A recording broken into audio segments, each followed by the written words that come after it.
Hello and welcome to Biofairs. आज से इस चैनल पे 90 से 95% video will be in Hindi. ठीक है, क्योंकि बच्चों ने कहा और भी लोगों ने मुझे कहा कि they want classes in Hindi, उनको हिंदी में चाहिए क्योंकि वो समझना चाहते हैं चीज़ों को। बहुत सारे लोगों को प्रॉब्लम होती है। मैं आज इम्यूनोलॉजी स्टार्ट कर रहा हूँ, मैं हिंदी सीरीज़ का first chapters and from the basic से मैं स्टार्ट करूँगा।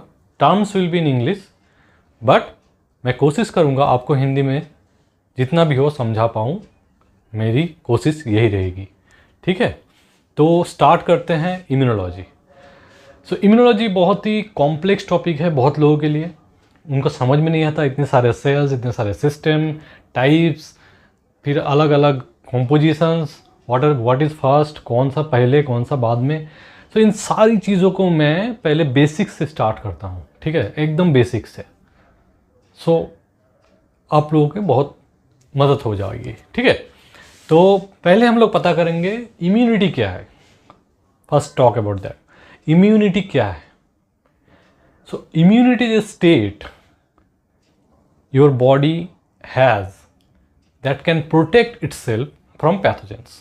मतलब आपके बॉडी में इनबॉर्न कुछ सेल्स हैं, कुछ बैरियर्स हैं, जिसकी वजह से बाहर से कोई भी पैथोजन अगर कोशिश करता है। पैथोजन किसको कहते हैं? कोई भी ऑर्गेनिज्म, माइक्रो ऑर्गेनिज्म जो आपको डिजीज़ कर सकता है। ठीक है, डिजीज़ कॉज कर सकता है। ये may be A virus, may be bacteria और कोई फंगस, एनीथिंग, पैरासाइट्स, एनीथिंग। कोई भी अगर पैथोजन आपको बीमार करना चाहे तो उसको रोकने के लिए जो सिस्टम हमारे बॉडी में रहता है, दैट इज़ इम्यून सिस्टम। और वो जो फेनोमेनन है ये रहना इम्यून सिस्टम का और उसको इफेक्टिवली प्रोड्यूस करना कोई भी पैथोजन के अगेंस्ट में, इसको कहते हैं इम्यूनिटी।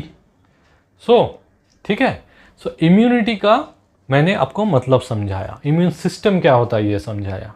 ठीक है, अब हम लोग देखेंगे कि फॉरेन सब्सटेंस को रिकॉग्नाइज कैसे किया जाता है।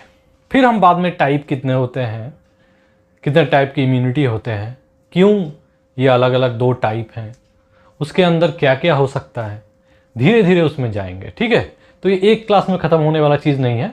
मैं बहुत सारा टॉपिक धीरे धीरे लाता रहूँगा इस इम्यूनोलॉजी सीरीज़ के चैप्टर्स में। ठीक है, तो पहले जो हमारा इम्यून सिस्टम है वो पहचानता कैसे है, हाउ इट रिकॉग्नाइजेस कि ये पैथोजन है, इससे मुझे बचना है, अपने होस्ट को बचाना है, मतलब मुझे बचाना है इस पैथोजन से। उनको समझ में कैसे आता है।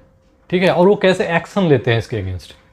ठीक है, तो मान लीजिए समहाउ, तो पहले कोई भी पैथोजन को, बैक्टीरिया हो या वायरस हो, उसको पहले बॉडी में अंदर घुसना पड़ेगा। ठीक है, बाय एनी मीन्स, ये आइदर फ्रॉम इनहेलेशन, सांस की वजह से हो सकता है, कोई कट हो जाए, इंजरी हो जाए, इसके थ्रू हो सकता है। ठीक है, कोई खाना हो सकता है, इनटेक, मतलब बाहर से कुछ भी अंदर जा रहा है, अगर उसमें वो पैथोजन है और वो बॉडी में जाके सर्वाइव करता है तो वो डिजीज़ कॉज करेगा। उसको रोकने के लिए हमारे पास क्या है? इम्यूनिटी है, इम्यून सिस्टम है। ठीक है, तो ये इम्यून सिस्टम जो इतने सारे सेल्स और कॉम्पोजिशन से बना हुआ है, ये वो पहचानता कैसे है? तो पहला पॉल आर्लिक जो साइंटिस्ट थे, उन्होंने बताया सिलेक्टिव थ्योरी के बारे में। मतलब उन्होंने बताया कि हमारे बॉडीज़ में सेल्स होते हैं। ठीक है, सेल्स तो होते ही हैं, जो इम्यून रिलेटेड सेल्स होते हैं। ठीक है, ये मान लीजिए न्यूक्लियस है या साइटोप्लाज्म है और कुछ रिसेप्टर्स हैं। ठीक है, तो उन्होंने कहा कि ऐसा कोई सेल्स रहता है बॉडी में जिसके पास रिसेप्टर रहते हैं। रिसेप्टर्स इसको कहते हैं सरफेस रिसेप्टर। सेल मेम्ब्रेन के बाहर जो आप देख रहे हैं ये सारे हैं रिसेप्टर्स, दीज आर रिसेप्टर्स। ठीक है, ये जो रिसेप्टर्स होते हैं वो पैथोजन को पहचानते हैं। उनका काम है इस पैथोजन से जाके अटैच हो जाना, फिर क्या करना, उसको न्यूट्रलाइज करते हैं, उसको किल करते हैं, या फिर उसको बाहर फेंक देते हैं। ठीक है, डिग्रेड कर देते हैं। तो हर एक पैथोजन हर पैथोजन के लिए एक सेल होता है, उस सेल में बहुत सारे रिसेप्टर्स होते हैं। ये था उनका सिलेक्टिव थ्योरी पॉल अर्लिक का, ठीक है, कि सेल्स जो होते हैं, जो रिसेप्टर्स अलग अलग होते हैं, वो डिफरेंट पैथोजेंस के लिए होते हैं, और वो पैथोजन आके बैठता है, सेल को इंड्यूस करता है, फिर हमारा बॉडी इम्यूनिटी शो करता है, मतलब उसके अगेंस्ट एक्शन लेता है। लेकिन बाद में ये पता चला that this theory is not 100% correct. ये 100% करेक्ट नहीं है, कुछ हद तक करेक्ट है। तो क्या गलत था इसमें? सो मिनिमाइज करें अगर इसको, तो हर सेल में, हमारे बॉडी में जो इम्यून सेल है, मान लीजिए यही सेल है, उसमें परफेक्ट रिसेप्टर्स होते हैं सिंगल टाइप्स के।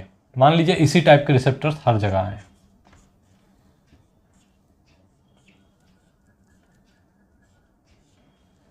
ठीक है, ये सेम रिसेप्टर्स हो गए।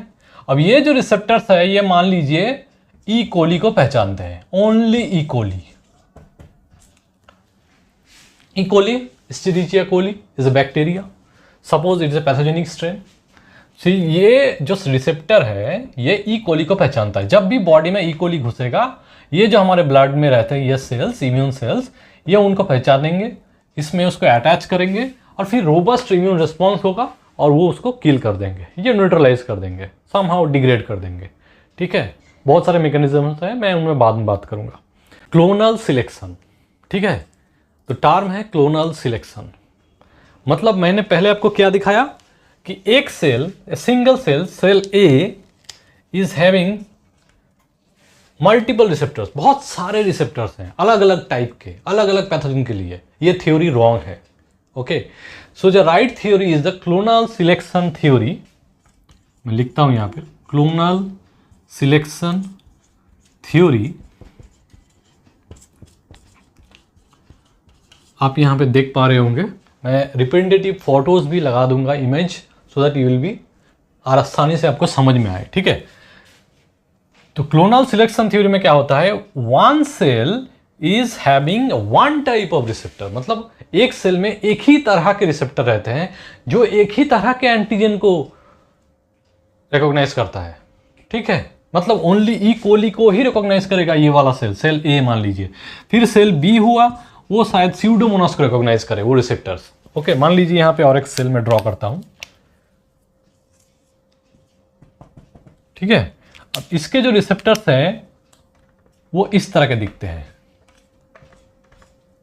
सो one cell having similar type of receptors, same type के रिसेप्टर्स हैं, but the specificity is to single antigen, not multiple antigen, बहुत सारे नहीं होंगे।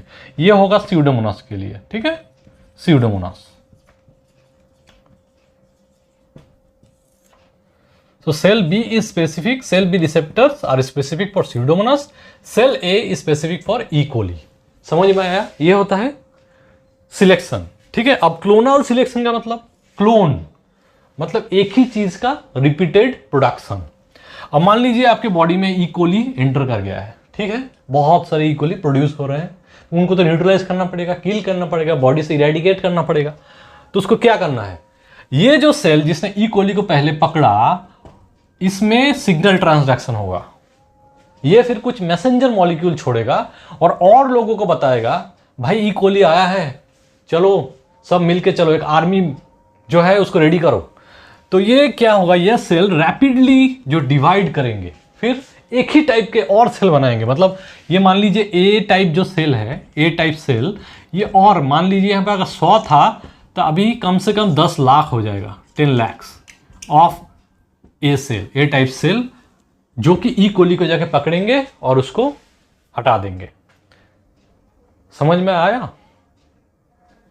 ठीक है, मैं एक रियल लाइफ एग्जांपल देता हूं। मान लीजिए एक टेररिस्ट घुसा है आपके घर में, आपने क्या किया, पुलिस को कॉल किया, पुलिस आया, पुलिस बोला टेररिस्ट घुसा है, तो वो क्या बोले, बैकअप चाहिए और फोर्स लाओ। ठीक है, तो और स्पेशल फोर्स जो भी हैं वो आ जाएंगे और बहुत सारे लोग आएंगे और उसको पकड़ लेंगे। अब यहाँ पे टेररिस्ट 1 हो या 2, 10 हो या 100 हो, ये मुझे मालूम नहीं, but accordingly force will come and contain, उसको कंटेन करेंगे बॉडी में, ताकि वो ना बढ़ पाए, आप डिजीज्ड ना हो, आप सिकनेस में ना जाओ। ठीक है, ये होता है क्लोनल सिलेक्शन। तो पहले हम लोग सिलेक्शन कैसे हुआ, थ्रू रिसेप्टर्स और पैथोजेंस हैं, ये सिलेक्शन हो गया। अब क्लोनल सिलेक्शन मतलब जिस सेल को सिलेक्ट किया गया पैथोजेन ने, जिस रिसेप्टर को attach to which cell, that cell वो और रिपीटेडली डिवाइड होके सेम टाइप ऑफ सेल और बना देगा, और वही फिर इफेक्टिवली इम्यूनिटी को इंप्लीमेंट करेगा। That is clonal selection theory. ऐसे ही वो रिकॉग्नाइज करते हैं कि बाहर के एंटीजन आया कैसे।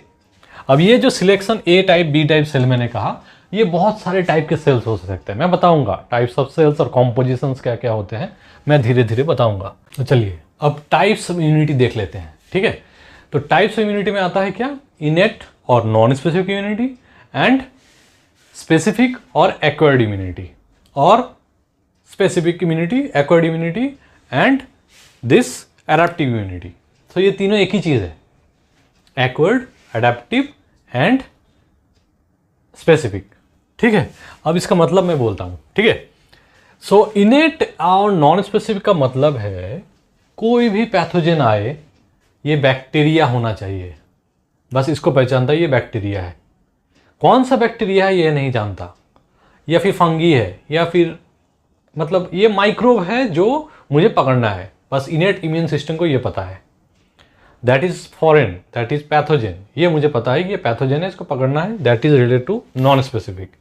स्पेसिफिक मतलब क्या है, ये पता है ये इकोली है, इकोली का कौन सा स्ट्रेन है इसे ये भी पता है। ठीक है, that is specific. That is specific and acquired मतलब पहले नहीं था, आया, अब उसके अगेंस्ट में मुझे रिस्पॉन्स बनाना है, दैट इज एक्वायर्ड। एंड फिर अडेप्टेशन, मान लीजिए इकोली का एक स्ट्रेन पहले आया था, फिर दूसरा स्ट्रेन आया, तो वो दूसरे को पहचानेगा, अडेप्ट करेगा, फिर उसके अगेंस्ट में वो रिस्पॉन्स देगा बाय द हेल्प ऑफ, मैंने बताया आपको पहले, क्लोनल सिलेक्शन। इसके टाइप से वो हेल्प करता है इम्यून सिस्टम को। क्लोनल सिलेक्शन थ्योरी यहाँ पे काम आता है। तो चलिए पता करते हैं डिफरेंस क्या क्या है। सो फर्स्ट, इनेट और नॉन स्पेसिफिक इम्यून रिस्पॉन्स होता है birth, from birth you have. कैसे होता है, जो इम्यून सेल्स होता है ना, different phagocytes, macrophages, neutrophils, eosinophils, basophils, mast cells, complements, ये सभी मैं बताऊंगा कॉम्पोजिशन क्या है इनेट का। तो ये सभी आते हैं इस इनेट के अंदर, और ये इनेट सिस्टम है, ये बहुत ही इफेक्टिव सिस्टम है। ये किसी भी चीज़ को पकड़ सकता है, एनी फॉरेन पार्टिकल। अब ये आप प्लास्टिक नहीं खा सकते ना, कोई भी प्लास्टिक हो या फिर कोई खाना हो, इसको नहीं पकड़ता है, वो पैथोजेंस को पकड़ता है, only for pathogens this theory works. Okay, now यहाँ पे एक्वर्स ड्यूरिंग द लाइफ टाइम। ठीक है, पता चल गया। रैपिड इन मिनट्स, घुसते ही वो अटैक करता है, मतलब ब्लड में ये सेल्स पहले से ही रहते हैं, ये दिख गया, इसको पकड़ो, इसको जेल में डालो। ये पेट्रोलिंग पुलिस टाइप है। ठीक है, ऑटोमेटिक चलता रहता है। और ये देखिए इन डेज, पहले ये संभालने की कोशिश करेंगे नॉन स्पेसिफिक सेल्स, इनसे नहीं संभला तो वो बोलेंगे आओ भाई, अब वो बुलाएंगे एनआईए को, नेशनल इन्वेस्टिगेटिंग एजेंसी को बुलाएंगे, सीबीआई को बुलाएंगे, या फिर सीआईडी को बुलाएंगे, किसी स्पेसिफिक टाइप को सेल्स को बुलाएंगे, बोले देखो भाई हमसे नहीं संभल रहा है, इसको तुम संभालो। तो ये अपने रिसेप्टर्स को यूज़ करके उस हेल्प करते हैं, यहाँ पे कनेक्शन बनता है। ये जो इन मिनट्स में हुआ ना, ये फिर डेज में जो जाता है, ये इनके हेल्प से होता है, ये सेल्स हेल्प करते हैं। तो जो भी हो, हम लोग डेली तो बीमार नहीं पड़ते, नॉर्मली पैथोजन डेली तो हम बीमार नहीं हो सकते, है ना। तो ये जो चीज़ें हैं ये कंट्रोल करता है मेनली नॉन स्पेसिफिक, पहले ही उसको मिटा देता है, डिलीट कर देता है या डिग्रेड कर देता है। थर्ड पॉइंट क्या है, लिमिटेड डाइवर्सिटी, मतलब उनमें कोई बदलाव नहीं आते, वो एक ही टाइप के सेल्स हैं जो एक ही टाइप के पैथोजेंस को पहचानते हैं। कोई स्पेशलाइज्ड पैथोजन आ जाएगा तो वो नहीं पहचान पाएंगे। ठीक है, उनके जो दायरे हैं, ये नॉर्मल पुलिस है, मान लीजिए ये जो नॉन स्पेसिफिक इम्यूनिटी है, ये हर मोहल्ले में एक थाना रहता है, या हर सिटी में जो, या हर डिस्ट्रिक्ट में जितने भी पुलिस स्टेशन है, इनको मान लीजिए नॉन स्पेसिफिक इम्यूनिटी है ये। हाँ, ये नॉर्मल चोर डकैत के लिए ठीक है मेनली। अब वो जो बड़े बड़े क्रिमिनल्स होते हैं, टेररिस्ट, उनके लिए तो एनआईए या फिर सीबीआई लगेगा। तो that is acquired and adaptive immunity. अब इसमें जो इनेट सिस्टम है, इसमें कोई मेमोरी नहीं रहता है, मतलब वो भूल जाते हैं, उनको पता नहीं रहता। मान लीजिए एक चोर को पकड़ा था कभी, फिर से वो आ गया, फिर से पकड़ लिया, ठीक है। उनके अगेंस्ट में ये कोई मेमोरी नहीं रखते अगेंस्ट में, क्या आया गया बस चलो हटाओ, ये लोकल चोर है। लेकिन ये जो सेल्स है ना, एक्वायर्ड के जो सेल्स होते हैं या एडेप्टिव इम्यून सिस्टम के, ये डाइवर्स भी होते हैं और मेमोरी रिस्पॉन्स भी रखते हैं। क्योंकि जब पहली बार जो मान लीजिए इससे नहीं संभला ना नॉन स्पेसिफिक से, तो वो क्या करे, एडेप्टिव को बोलेगा तुम आओ भाई एक्शन में इसको कंट्रोल करो। तो इनको पहले बनने में, पहले रेडी होने में बहुत टाइम लग जाता है, डेज में चला जाता है। लेकिन जब एक ही पैथोजेन, जैसे मैंने इकोली का एग्जाम्पल दिया था, तो इकोली अगर दूसरी बार घुसा ना तो उसको सेकंड में पकड़ेंगे या मिनट्स में पकड़ेंगे, उनको डेज नहीं लगेगा। तो ये उनका मेमोरी रिस्पॉन्स का खेल है, उनके पास फाइल रेडी हो चुका है। अब तुम जब भी आओ, जितनी बार भी आओ, तुम मिनट्स में उड़ जाओगे, ख़त्म हो जाओगे। अब ये मैम्स क्या है? मैम्स है माइक्रोबियल एसोसिएटेड और माइक्रोब एसोसिएटेड मॉलिक्यूलर पैटर्न्स। इतनी तकलीफ की कोई बात नहीं है, बहुत ही ईजी चीज़ है, मैं समझा देता हूँ। ये जो मैम्स होता है ये शेयर्ड बाय मेनी पैथोजेंस, मतलब सेम टाइप के पैथोजेनिक कैरेक्टरिस्टिक व एंटीजेनिक होते हैं, एंटीजेंस होते हैं जो सेम टाइप के होते हैं, वो रिकॉग्नाइज किए जाते हैं bye non specific immune cells. अब इसका एग्जाम्पल ले लीजिए तो आसान हो जाएगा। मान लीजिए ग्राम नेगेटिव बैक्टीरिया है, उनके सेल वॉल में क्या रहता है? LPS रहता है। That LPS is a maps, lipopolysaccharide layer, जो कि बहुत सारे ग्राम नेगेटिव, मतलब हर तरह के ग्राम नेगेटिव बैक्टीरिया में रहते हैं। That is a type of map. Okay, so microbe associated molecular pattern, जिसको जब भी कोई ये नॉन स्पेसिफिक सेल्स देखेंगे, इम्यून सेल्स, मैक्रोफाजेस, जो मैंने बताया, यूसिनोफिल्स या फिर न्यूट्रोफिल्स, जो भी हो, ये पकड़ेंगे उसको, ये देख लेंगे भाई इसमें तो LPS लगा हुआ है, चलो इसको पकड़ो। ठीक है, तो ये है microbe associated molecular patterns shared by many. But यहाँ पे क्या होता है? Specific to microbes. ये क्या देखते हैं? अच्छा, इसका तो LPS है, लेकिन LPS का जो ऊपर का जो कॉम्पोजिशन है ना, लिपिड A का, उसमें क्या डिफरेंस है थोड़ा देखिए जरा। वहाँ पे ABCD होना चाहिए था, तो CDAB है, तो ये उसको देखते हैं, ये और भी स्पेसिफिक हो जाते हैं। ठीक है, सिर्फ lipopolysaccharide is a huge thing, but उसका जो कॉम्पोजिशन है, कौन से लिपिड्स हैं, कौन से अमाइनो एसिड्स हैं, कौन से प्रोटीन्स हैं, ये उसको पहचानता है। That is specific to microbe. ठीक है, इसीलिए इसका मेमोरी बहुत अच्छा बनता है, इसका कोई मेमोरी नहीं है। Last one is the host cell receptor, जिसको PRR कहते हैं। PRR, पैटर्न रिकॉग्निशन रिसेप्टर्स, ये होस्ट सेल के रिसेप्टर्स हैं। मतलब ये होस्ट है, मैं फिर से ड्रॉ कर रहा हूं, ये होस्ट सेल का रिसेप्टर है, ये होस्ट सेल का रिसेप्टर है। तो इसको क्या कहते हैं?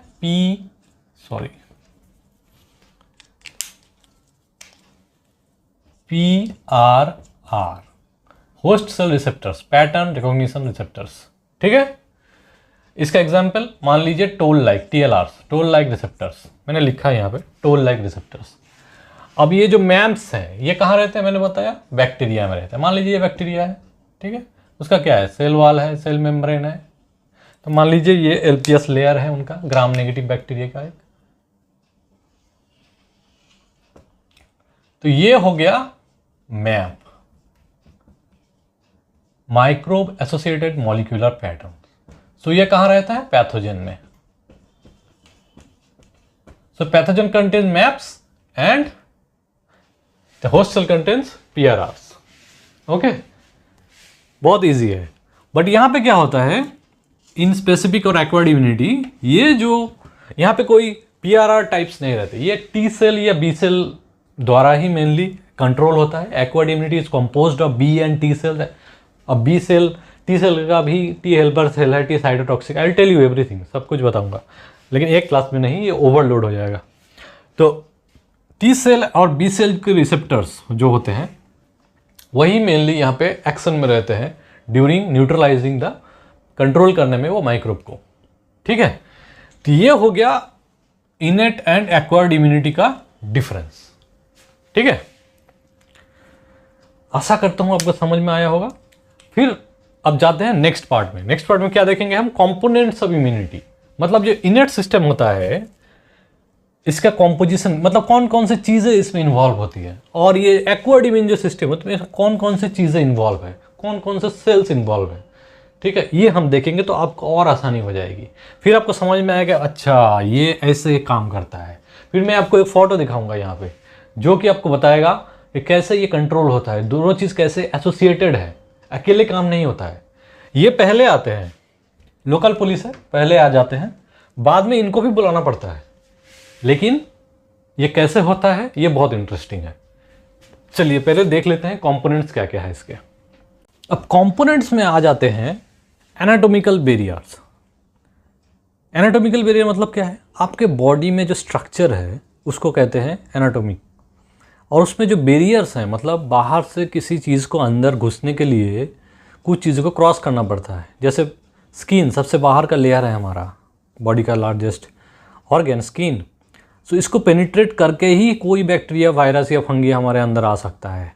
इसको पहले पेनिट्रेट करके ब्लड में जाना पड़ेगा, फिर ब्लड से उसको ट्रांसपोर्ट होकर कहाँ जाना पड़ेगा, कॉजल एरिया में जाना पड़ेगा, साइट में जाना पड़ेगा जहाँ पर वो कंफर्टेबल रहे, फिर वहाँ से वो खुद को मल्टीप्लाई करके डिजीज़ को और बढ़ाएगा, ठीक है। तो एक हो गया आपको स्किन के थ्रू घुसना पड़ेगा, एक हो गया आपको स्टोमक के थ्रू खाना पीना जो भी हो उसके थ्रू घुसना पड़ेगा, और एक हो गया म्यूकोजा, मतलब हमारे जो रेस्पिरेटरी ट्रैक्ट हैं उसमें लाइनिंग में म्यूकोजा रहता है, या लंग्स में बहुत सारे म्यूकोजल लेयर्स रहते हैं।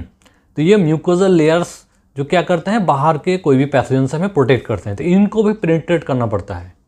जो कोविड था ना, ये म्यूकोजल लेयर के अंदर से ही पेनिट्रेट करके घुस जाता था, ठीक है, फिर लंग्स में इन्फेक्शन करता था। और हर पैथोजन का फेवरेट ऑर्गन होता है, फेवरेट साइड होता है, ठीक है। ये बहुत ही इंटरेस्टिंग चीज़ है क्योंकि उनको पसंदीदा कुछ रिसेप्टर्स लगते हैं जो पसंदीदा सेल्स में मिलते हैं, पसंदीदा जगह पे मिलते हैं, तो वहीं पे जाके वो इन्फेक्शन को स्प्रेड करते हैं। कोविड कहाँ होता है, रेस्पिरेटरी सिस्टम को डैमेज करता है, ठीक है। डायरिया कहाँ होता है, स्टोमक स्मॉल इंटेस्टाइन में चला जाता है वहाँ पे, तो जहाँ पे वो रहते हैं वहाँ मल्टीप्लाई करते हैं, वहाँ बवाल मचाते हैं। चलिए फिर आते हैं फिजिकल बैरियर्स, फिजियोलॉजिकल बैरियर्स में। फिजियोलॉजिकल बैरियर्स में क्या हो सकता है, आपके बॉडी टेम्परेचर, फ्लूइड्स मतलब सलाइवा, टीयर्स, ये सारे आ जाते हैं फिजियोलॉजिकल बैरियर्स में, जो कि आपके फिजियोलॉजी के अंडर में है, ठीक है। फिर फैगोसाइट्स। अब फैगोसाइट्स में देखिए यहाँ पे बहुत सारे सेल्स आ सकते हैं, ग्रैनुलोसाइट कहते हैं, एक साथ में अगर सबको कहूँ तो इनको ग्रैनुलोसाइट कहा जाता है, ठीक है। अब ये जो ग्रैनुलोसाइट होते हैं ये बहुत तरह के हो सकते हैं, इनको बहुत सारे डिवीज़न में डिवाइड किया गया है। मान लीजिए पहला है न्यूट्रोफिल, फिर है यूसोनोफिल, फिर है बेसोफिल, फिर है मास्ट सेल्स, ठीक है। ये मास्ट सेल बहुत इंटरेस्टिंग है, इसको मस्ट सेल कहेंगे तो भी चलेगा। तो जो न्यूट्रोफिल्स, यूसोनोफिल्स, बेसोफिल्स होते हैं ये फैगोसाइटिक इन नेचर होते हैं। बेसोफिल नहीं होता है कुछ हद तक, बट न्यूट्रोफिल, यूसोनोफिल्स ये फैगोसाइटिक होते हैं। मतलब कोई भी चीज़ को अगर इनगल्फ कर ले कोई सेल तो उसको फैगोसाइटोसिस कहते हैं। दैट इज़ वो सेपरेट मैकेनिज्म है, यहाँ पे मैं इलेबोरेट नहीं करूँगा वरना बहुत कॉम्प्लेक्स हो जाएगा चीज़ें। तो ये जो न्यूट्रोफिल्स हैं ये टिश्यू रिमॉडलिंग में काम आते हैं, डायरेक्ट पैथोजन को डिग्रेड करने में काम आते हैं। यहाँ पे आप जो पिक्चर देख रहे हैं ना, यहाँ पे मैं पॉपअप हो रहा है, यहाँ पे मैंने डिस्क्राइब किया है, ये मल्टीलोब न्यूक्लियस के साथ आते हैं। इसके अंदर बहुत सारे एंटी माइक्रोबियल प्रोडक्ट्स रहते हैं जो कि इन्फेक्शन को और पैथोजन को इनगल्फ करके उसको डिग्रेड करने में हेल्प करते हैं, ठीक है। अब जो यूसोनोफिल्स है ये मल्टी सेलुलर पैरासाइटिक इन्फेक्शन के अगेंस्ट बहुत ज़्यादा इफेक्टिव है। हेलमिंथ या पैरासाइट टाइप के जो इन्फेक्शंस हमारे बॉडी में जो पैथोजेंस एंटर करते हैं ना, उसको कंट्रोल करने में यूसोनोफिल्स बहुत काम आते हैं, ठीक है। फिर आता है बेसोफिल, ये नॉन फैगोसाइटिक है, ये फैगोसाइटिस नहीं कर सकता, लेकिन इसके अंदर ये भी वर्म्स को कंट्रोल करने के लिए बहुत इफेक्टिव मैकेनिज्म है जो ब्लड में घूमता रहता है। ये सारे ब्लड में घूमते रहते हैं, ठीक है। तो इसके अंदर हिस्टामाइन एक प्रोडक्ट रहता है, ठीक है। ये क्या करता है, ये ब्लड वेसल को परमेबिलिटी को बढ़ा देता है और स्मूथ मसल एक्टिविटी बढ़ा देता है। सो इम्यून सेल्स उस सेल को, मतलब वो जो साइट ऑफ इन्फेक्शन है वहाँ पे बहुत जल्दी पहुँच जाते हैं। हिस्टामाइन बहुत ही इंपॉर्टेंट फैक्टर है जो कि बेसोफिल्स के द्वारा सिक्रीट किया जाता है इन द ब्लड, ठीक है। तो पैरासाइटिक वार्म इन्फेक्शन को कम करने के लिए ये हिस्टामिन बहुत ज़्यादा काम में आता है, that is responsible only by और डन बाय बेसोफिल। अब ये जो मास्ट सेल है, इसको मैंने मास्ट सेल भी कहा, ठीक है। देखिए इसका न्यूक्लियस इज़ नॉट बायलोब्ड, अच्छा सा न्यूक्लियस है, सुंदर सा। और फिर ये मस्त मौला अनडिफरेंशिएटेड ब्लड में घूमता रहता है, इसका कोई स्पेसिफिक काम नहीं रहता है। काम कब आता है?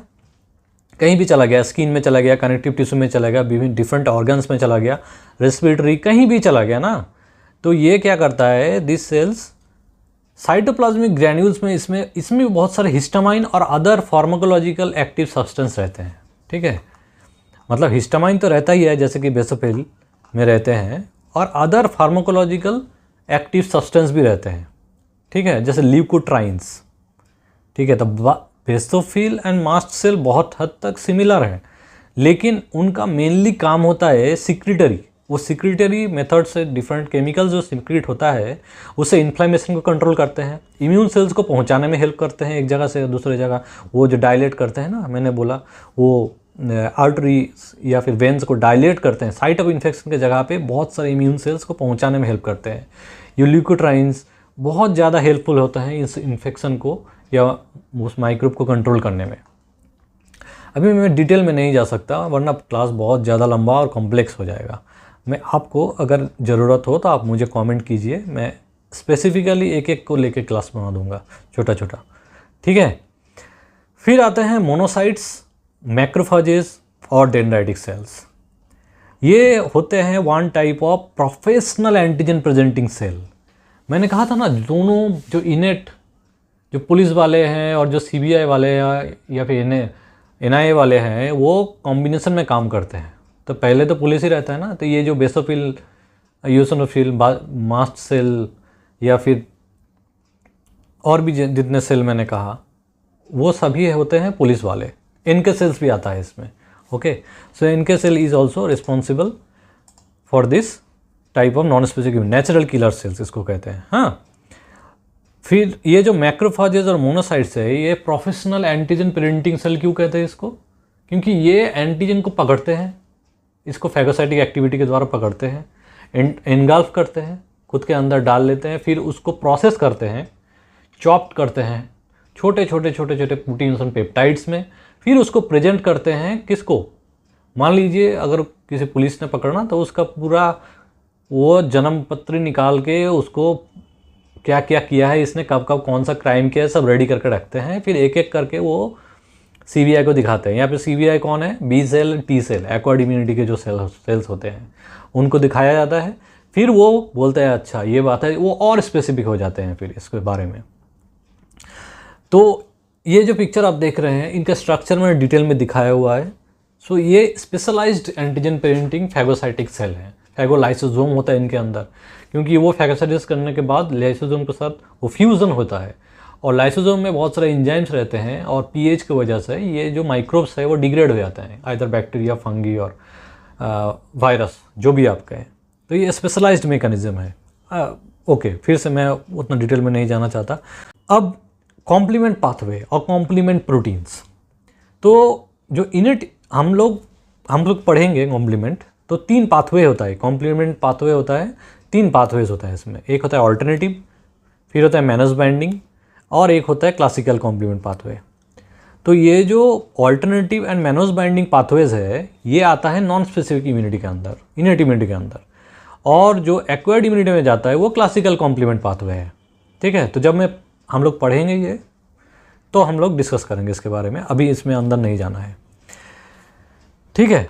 तो और हैं cytokines, mostly regulated TNF alpha, tumour necrosis factor इसका फुल फॉर्म है। इंटरल्यूकिन्स, IL-1, IL-6 बहुत सारे तरह का होते हैं। ये सब जनरली इनेट इम्यून के काम आते हैं, क्योंकि ये जो सेल्स मैंने कहा ना, फैगोसाइटिक, न्यूट्रोफिल्स, मैक्रोफेजेस, मोनोसाइट्स, ये सब क्या करते हैं?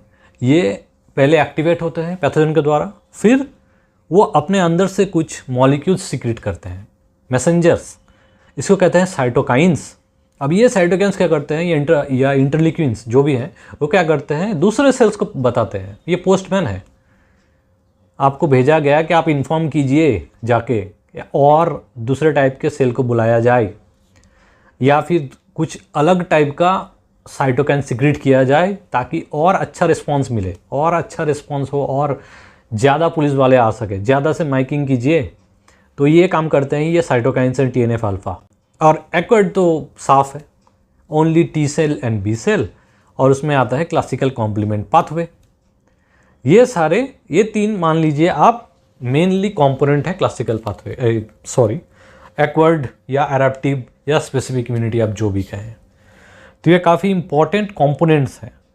अब ये जो मैंने कहा इनेट इम्यूनिटी के जो कंपोनेंट्स या सेल आपको जो दिखाए मैंने एक के बाद एक, ये सारे सेल्स, सारे नहीं, उसमें से कुछ जो फैगोसाइटिक हैं यही एंटीजन को पकड़ के दिखाते हैं। किसको दिखाते हैं? बी सेल और टी सेल को दिखाते हैं।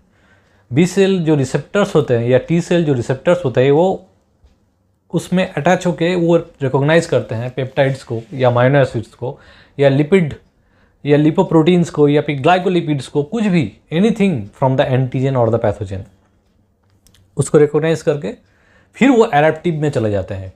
मतलब जो जिस बी सेल ने उसको पहचाना उसी टाइप का बी सेल और प्रोड्यूस होगा। पहले 10 था, अब बनाया 10 लाख बी सेल, वो सेम टाइप के। वो क्या प्रोड्यूस करते हैं मैं सब बताऊंगा। बी सेल क्या प्रोड्यूस करते हैं? B cell receptors nothing but the antibodies, so वो और एंटीबॉडीज़ प्रोड्यूस करते हैं। और ये जो टी सेल है ये क्या करते हैं? टी सेल के जो रिसेप्टर्स हैं ये उनको देखते हैं। मैंने एक फ़ोटो इमेज यहाँ पे दिया है, आप देखिए वो कैसे काम करते हैं। ये दोनों इन कॉम्बिनेशन में कैसे काम करते हैं, एक के बाद एक। अच्छा जी, अब कंपोनेंट्स हो गए, ठीक है। अब देखते हैं कि ये जो इनेट इम्यून सिस्टम है ये एक्वायर्ड इम्यून सिस्टम के साथ कैसे काम करता है, कैसे एक्टिवेट होता है ये। तो आप जो ये फोटो देख रहे हैं यहाँ पे, ये जो इमेज है यहाँ पे देखिए, पैथोजेंस एंटर करते हैं आइदर बाय इनहेलेशन या फिर गैस्ट्रिक पोजिशंस या फिर anything injury through blood. Okay, so epithelial barrier को क्रॉस किया या म्यूकोजल बैरियर को क्रॉस किया, कहीं भी इंटेस्टाइन हो या यहाँ पे अपना लंग्स हो, कहीं भी एंटर किया, फिर कहाँ जाते हैं वो जो फ्लूइड्स होते हैं, वो जो सोल्यूशंस होते हैं या जो ब्लड होता है उसमें क्या रहते हैं? ये फैगोसाइटिक सेल्स घूमते रहते हैं, डिफरेंट टाइप्स ऑफ फैगोसाइटिक, हाँ एक डेंड्राइटिक सेल्स वो रह गया, डेंड्राइटिक सेल्स या फैगोसाइटिक, सब एक्चुअली फैगोसाइटिक इन नेचर है। Macrophages, dendritic cells, neutrophils, eosinophils, other than basophils, mast cells, all are mostly phagocytic. ठीक है, तो वो क्या करते हैं? वो they are professional antigen binding cells, monocytes भी रहते हैं। So professional antigen binding cell यहाँ पे देख रहे हैं, ये जो फोटो है उसके बाद बैरियर में पेनिट्रेट करने के बाद ये जो स्पेशलाइज्ड आप सेल्स देख रहे हैं ये क्या करते हैं? वो एंटीजन को कैच करते हैं, फिर वो थ्रू फैगोलाइसोसोम मेथड उसको डिग्रेड करते हैं, फिर उसको प्रेजेंट करते हैं थ्रू देयर रिसेप्टर्स, मतलब मैक्रोफाज का खुद का रिसेप्टर्स में, अपने मैक्रोफाज सेल का जो रिसेप्टर है उसमें प्रेजेंट करते हैं उसको, फिर उसको लेके जाते हैं। कहाँ लेके जाते हैं? CBI के पास। हमारा CBI कौन है यहाँ पे? B cells and T cells. उनका ऑफिस कहाँ है? वो रहते हैं मेनली लिम्फ नोड्स में। ठीक है, तो वो जो नोडल जोन है, लिम्फ नोड है या स्प्लीन्स है, मेनली लिम्फ नोड में, वहाँ पे ले जाके वो जो B cells and T cells हैं वो बैठे रहते हैं। उनको फिर दिखाना पड़ता है कि ये देखिए ये है, इसको मैंने पकड़ा है।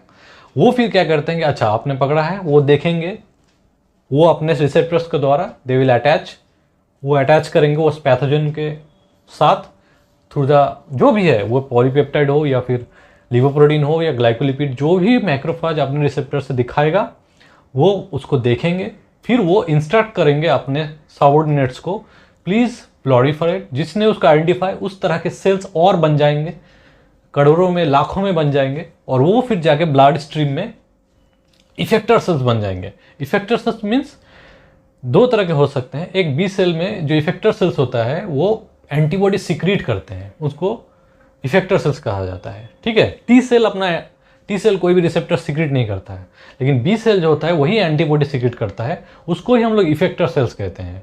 तो B cell, T helper cells ये क्या करते हैं? ये और ज़्यादा एक्टिवेट करते हैं बी सेल्स को, और ज़्यादा टीसी सेल्स को। टीसी सेल क्या होता है? Cytotoxic T cells. मैं दिखाऊंगा बी और टी को, जब मैं डिस्क्राइब करूंगा फिर मैं उसमें डिवीजन करके आपको दिखाऊंगा। अभी के लिए आप इसमें देखिए कि ये एक पाथवे चला गया इफेक्टर सेल्स में, जो कि डायरेक्टली इस पैथोजन को अटैच कर रहा है ब्लड में या फिर डिफरेंट बॉडी फ्लूइड जहां पे भी है वो अटैच कर रहा है, न्यूट्रलाइज कर रहा है, उसको डिग्रेड कर रहा है, ठीक है। और एक पाथवे चला गया मेमोरी में, मतलब कुछ सेल्स वो फ्यूचर के लिए रख देता है, बी सेल और टी सेल, उसको मेमोरी बी सेल्स या मेमोरी टी सेल्स कहते हैं। जब भी वो पैथोजन, जो सेम पैथोजन अगर फिर से वो आएगा ना, तो इतना प्रोसेस इतना लेंदी नहीं होगा, फिर इमीडिएट रिस्पॉन्स आएगा, ठीक है। मैंने जो पहले डिफरेंस में कहा था, जो कि पहले डेज में होता था, वो मिनट्स में हो जाएगा या फिर आवर्स में होगा, और उस पैथोजन को इरेडिकेट कर दिया जाएगा बॉडी से, ठीक है।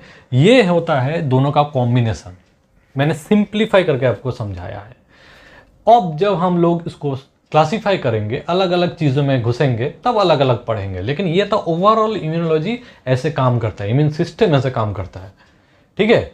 अब हम लोग धीरे धीरे सेल्स जो होते हैं उसके अंदर जाएंगे, क्या क्या सेल्स होते हैं, इनेट इम्यून कैसे काम करता है, या फिर स्पेसिफिक इम्यूनिटी कैसे काम करता है, ये जो मैक्रोफेज मैंने कहा, ये कौन से रिसेप्टर्स होते हैं इसमें, या फिर बी सेल जो रिसेप्टर कहा वो कैसे होते हैं, या टी हेल्पर सेल मैंने कहा, टीसी सेल्स कहा, ये क्या होते हैं।